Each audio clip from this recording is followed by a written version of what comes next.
The North Atlantic Treaty Organization marks its 75th anniversary this year, and its summit in Washington, D.C. from July 9th to the 11th will reportedly focus on putting in place a roadmap for Ukraine's accession to the alliance. We start this week's editions of Issues and Insiders with a preview of the upcoming event. Hello, it's the start of the new work week here in South Korea, and you're watching Issues and Insiders. I'm Min Sunhee. On the agenda of this year's NATO summit is Ukraine and transatlantic security, with the focus on hammering out a unified response to rampant threats against peace, including Russia's aggression against Ukraine and North Korea's related support. For more on this, I have Steven Borowiec, a staff writer for Nikkei Asia, here in the studio. Steven, welcome back. Good afternoon. I also have Andres Sanchez Braun, a correspondent for EFE Spain. Andres, it's good to have you here. Thanks. Always great to be here. Thank you so much. Right, Steven, Ukraine will top talks at this year's NATO summit in Washington, D.C., which begins next week, as I mentioned earlier. Now, according to the New York Times, Ukraine will be offered, and I quote, a bridge to membership. Could we start with some details about this latest development?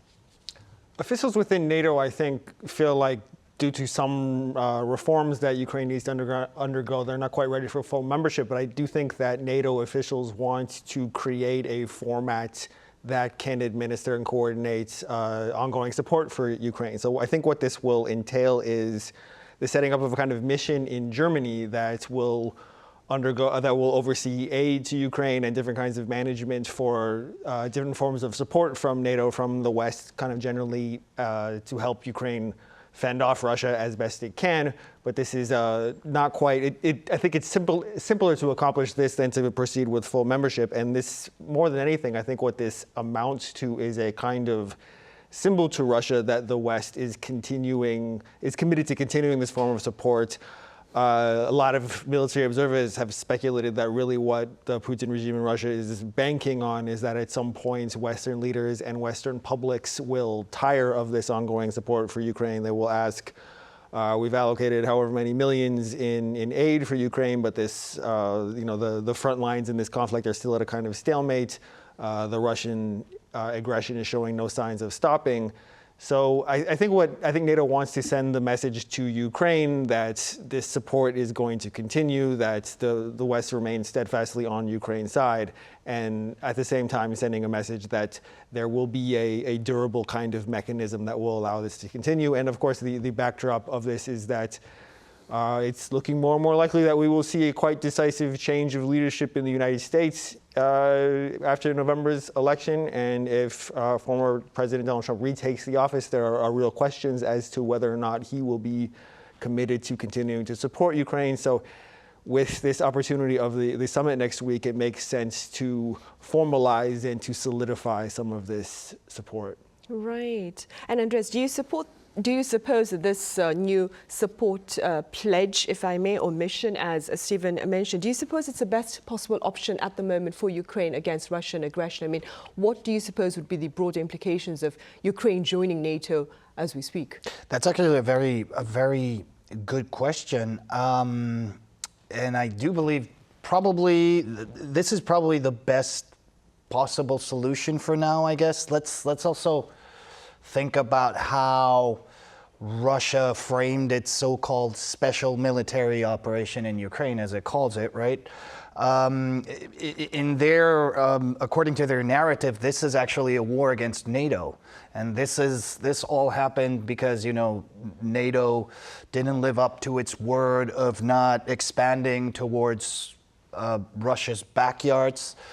So I guess right now you don't want to infuriate Moscow even more, I guess. Let's see what happens in the coming months. As Stephen pointed out, there's no signs that they're going to back off when it comes to the offensive. But then on the other hand, I think it's good that you're signaling that you're telling Ukraine that you're giving them a so-called bridge, they're calling this, right? This, what's the name? It's NATO security assistance and training for Ukraine. That's quite a mouthful, and some countries refuse to call it a mission. They don't want to word it that way for now, but it's much better than what Zelensky got last year in the summit when he was expecting a bit of a, are we going to be able to join in the future or not? And this new facility seems quite comprehensive. It seems positive in terms of channeling all military aid, of avoiding duplicities, etc. And then some people might actually point out, like, well, the EU is actually just told Ukraine and Moldova to that they're eligible for EU membership. But this, of course, is a very different process, because that's going to take many years probably, especially given how both Moldova and Ukraine, they both feel the threat of Russia right now. But they're also, in terms of corruption, two of the most corrupt countries in the European region. So yeah, we'll see what happens in the future. But it's going to take a little while probably until we see both Ukraine being part of the EU, and who knows what happens. As Steve pointed out, whatever happens in the election is definitely going to condition what happens to NATO. Right, the election in the US, right, in November. Mm-hmm. Meanwhile, Stephen, South Korea has been invited to this latest NATO summit in Washington, D.C., and this is the third consecutive year that it has been invited to the gathering. What would you say is the relevance of South Korea's relationship with NATO? It's potentially beneficial on both sides. I think the administration of South Korean President Yoon Suk-yeol has been quite decisive in his moves and in his rhetoric about siding with the democracies of the world, of the rules-based international order, and of wanting to increase multilateral cooperation with what he refers to as like-minded countries. And this is a kind of hardening of South Korea's alliance with the U.S., defense ties with Japan, and NATO, I think, is a natural extension of that, because it's a kind of U.S.-led international body. And also what this does is from NATO's side, it gives NATO access to South Korea's burgeoning defense industry. A lot of the discussion about Ukraine as pertains to South Korea at this NATO summit and more generally revolves around the question of whether or not South Korea's very fast and very efficient defense manufacturers would be able to obtain permission to export actual munitions to Ukraine. This is a big question. South Korea's presidential office, I think it was, or maybe it was the National Security Council, said recently that they would reconsider how they have heretofore been bound by domestic laws to not export munitions to an active battle zone. It'll be interesting to see what the South Korean side's participation at this summit will be, and what they say. If they say that they feel as though the situation is evolving to a point where bodies like NATO require more active participation from South Korea, and if South Korea wants to make a bolder and more decisive show of siding with the rules-based international order, cooperating more comprehensively with these like-minded countries, I think what that might ultimately depend on would be just how things go in Ukraine, if there's a decisive move to one side or the other. But just generally between South Korea and NATO, there's a lot of overlap between interest in things like non-proliferation, cybersecurity, wanting to see a kind of respecting of certain conventions of the international order, wanting shipping lanes to be able to operate unimpeded, wanting there to be secure supply chains. So I think we can expect to see a modest but continual expansion of that kind of cooperation. Right. And Andres, do you suppose that current geopolitical tensions have indeed been promoting partnership between South Korea and NATO in recent years? Well, aside from the reasons that Steve has named, I definitely think so. I mean, come to think of, what are the reasons behind Korea's interest in approaching NATO, you can think of Russia's invasion and annexation of Crimea back in 2014 already. That already set off some red flags, and let's think that also both Europe, NATO, and Korea have something in common, which is Russia is a neighboring country. All these three blocs or countries. And then, of course, in 2022, we have Russia's invasion of Ukraine.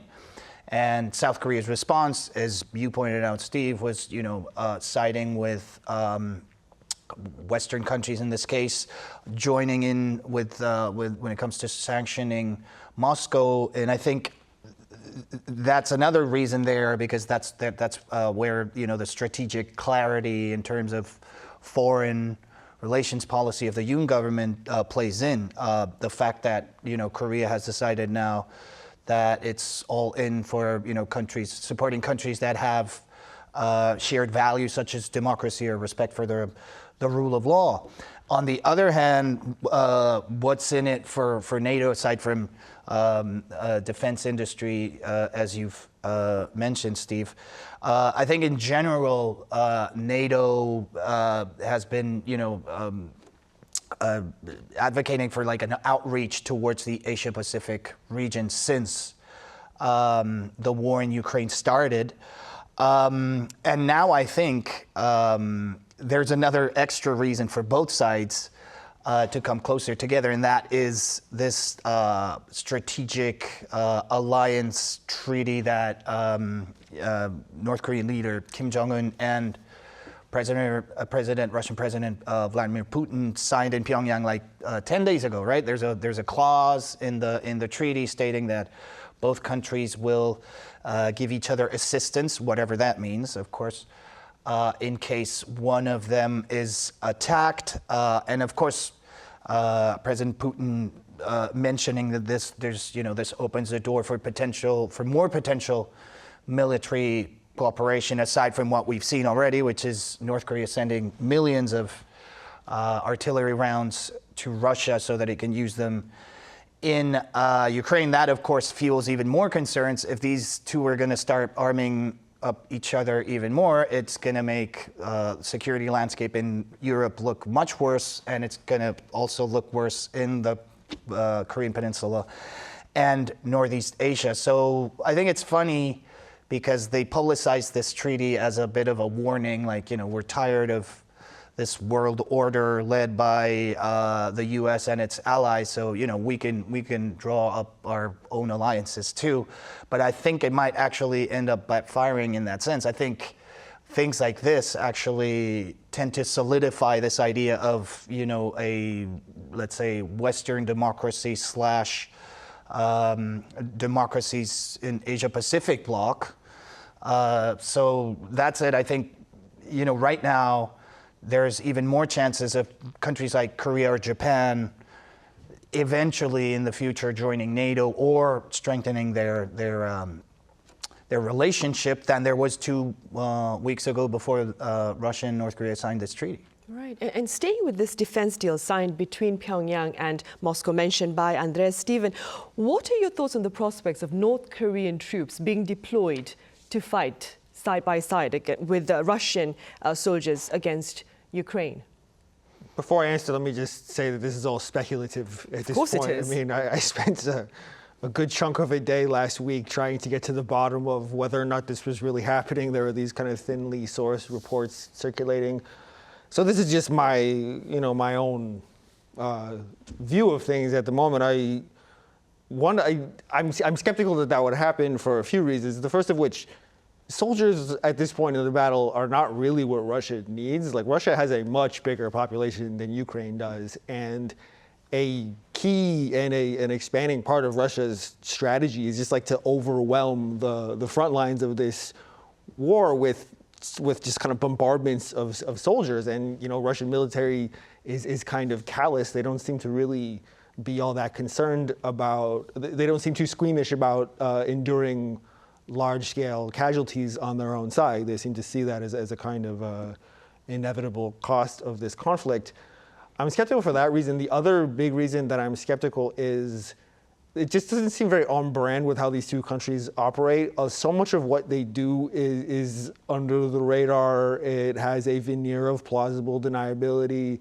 Nobody has really come out and said that the reason that North Korea was able to launch a satellite finally was because they got assistance from Russia. I mean, South Korean and U.S. intelligence officials have said that, but we don't really know what the nitty-gritty details of exactly how we didn't even know that North Korean munitions had been sent to Ukraine until they started turning up in the battlefield, and like independent observers were able to verify where they had come from. So just looking at the way the kind of shadows and mirrors or whatever that cliche is as to like how these countries operate, having a decisive claim to say like, okay, uniformed North Korean soldiers are going to, get on a helicopter and fly to Ukraine. It doesn't seem plausible to me, because it doesn't seem like Russia has a dire enough need for reinforcements on the battlefield, and it seems like it would draw potentially a kind of backlash that neither side is really prepared for. It would be a kind of overt show of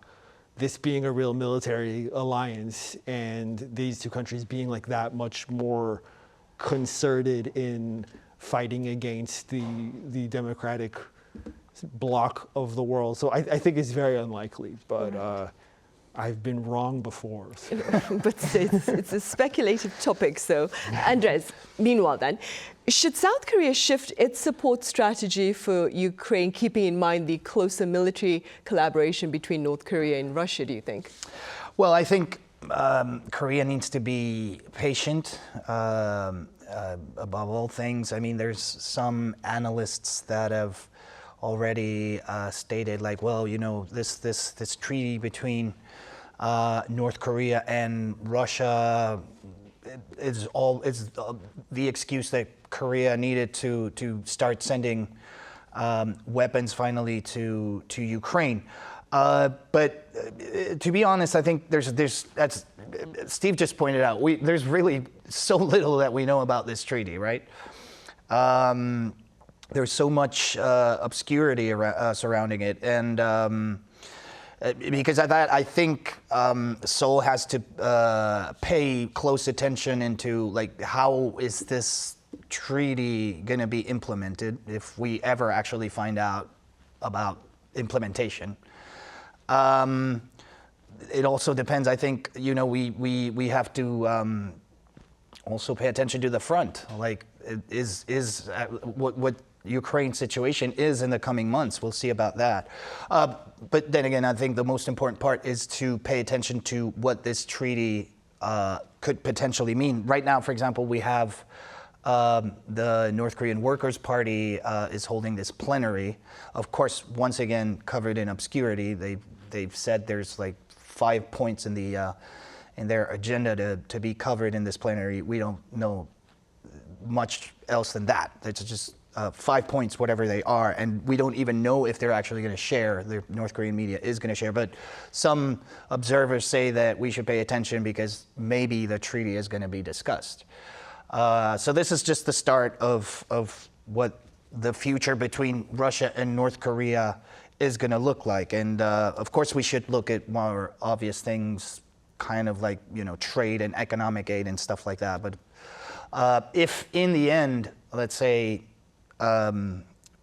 Russia does supply North Korea with critical technologies in terms of weapons of mass destruction, I can't really think for a reason for Seoul not to support Ukraine with lethal weapons too.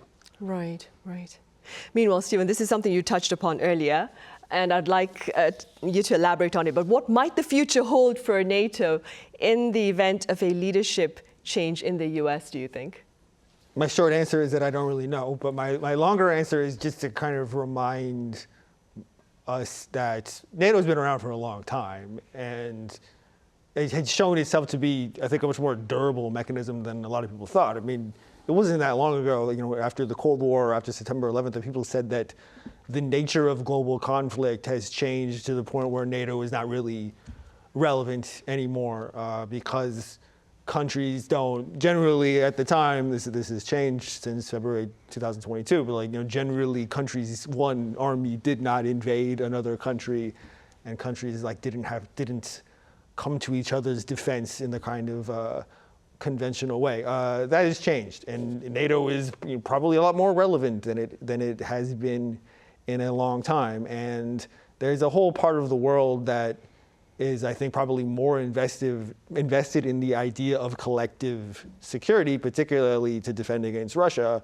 than before. The invasion of Ukraine has been a real eye-opener for Finland, for Poland, for how many other countries that border Russia in this, and they've been invested in the sense that if Russia were to successfully take over Ukraine, they have an expansionist and imperialist mindset. They probably wouldn't stop there. They would want to, they could find some historical justification to conclude that any number of these other countries are historically a part of Greater Russia and ought to be brought home, so to speak. Northern Kazakhstan is a place that's very heavily populated with Russian-speaking people. So even though Trump has said some really eye-opening things about how if he were leader, he would allow Russia to do whatever it wanted with countries, even if they are U.S. allies. So even though this is a kind of long way of saying that even if if Trump takes office, he's going to encounter people even in his own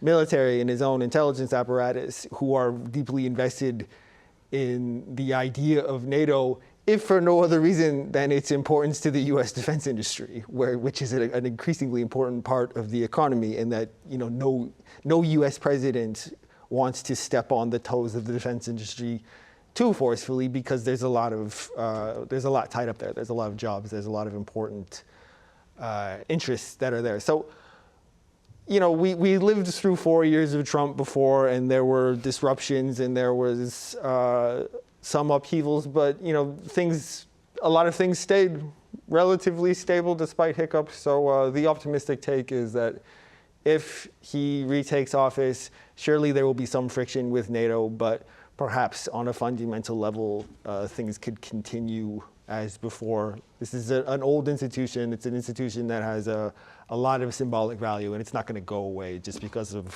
one change of leadership in one country. Right. Hopefully, Stephen. All right. I'm afraid that's all the time we have for this edition. Stephen, thank you so much for your time and your thoughts. And Andres, as always, thank you very much for your insights. Thanks for having us here.